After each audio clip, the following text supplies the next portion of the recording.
पैशाचं बळ एवढं आहे की त्यांना काही त्या महागाईचं विशेष काही होत नाही, नुकसान त्यांचं.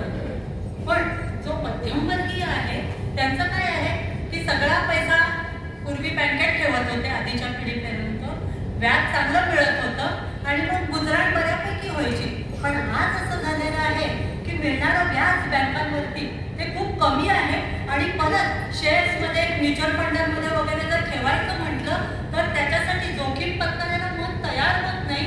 आणि त्या व्यतिरिक्त विभक्त कुटुंब पद्धती हे मध्यमवर्गीयांसाठी जगणं महाग होण्याचं म्हणजेच पर्यायाने कठीण होत जाण्याचं महत्त्वाचं कारण आहे.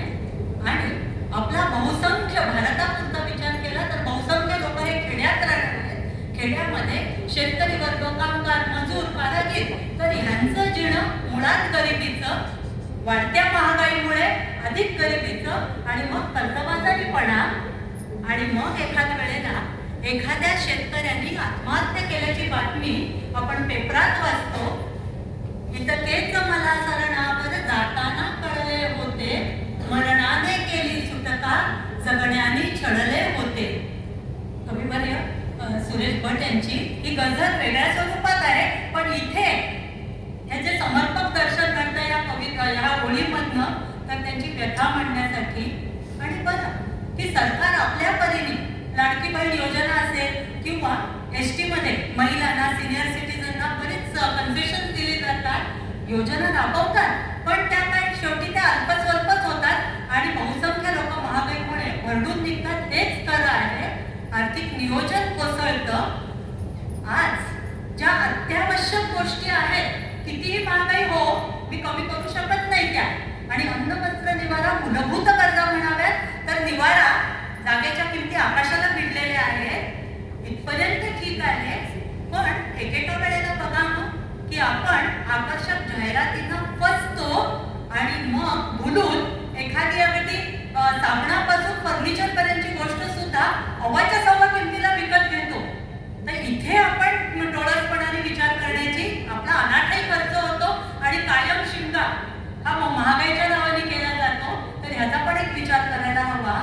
आणि बरं का की साधी राहणी, उच्च विचारसरणी हे दिवस आता कधीच मागे पडले. आज काय आहे, ज्याला त्याला छान चौकीची आवड आहे आणि खरेदी, प्रचंड खरेदी समाजाच्या प्रत्येक स्तरावर अगदी Gen Z पासून म्हाताऱ्या व्यक्तींपर्यंत. आणि त्यातही परत जर डिस्काउंट सेल, मेगा सेल किंवा एकावर एक फ्री अशा जर काही जाहिराती आल्या ना तर मग बघायलाच नको. शब्दशः एवढी खरेदी, एक नूर आदमी दस्तूर कपडा, 100 नूर कपडा, की शब्दशः एवढी खरेदी होते तर कुठेतरी आपणच डोळसपणाने महागाईच्या नावाने दरवेळेला बोटं मोडू नये असं म्हणावंसं वाटतं.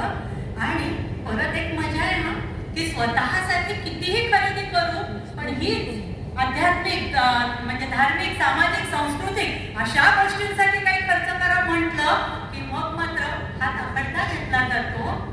आता पुढे जाऊन की जगणं महाग होण्याची महागाई हेच मूलभूत कारण आहे, पण बरीच सारी भावनिक, सामाजिक इतरही कारणं आहेत की जी अप्रत्यक्षरित्या महागाईला हातभार लावत असतात. तर त्याचा उहापोह करायचा झाला अप्रत्यक्षपणे पण थेट महागाईशी जाऊन भेटतात की आज बघा जगणं धकाधकीचं झालेलं आहे. त्या धावपळीच्या धकाधकीच्या जीवनामध्ये ओढाताण खूप होते, नैराश्य, मन सतत आपलं अशांत आणि अस्थिर बैचेनी दाटून आलेली असते.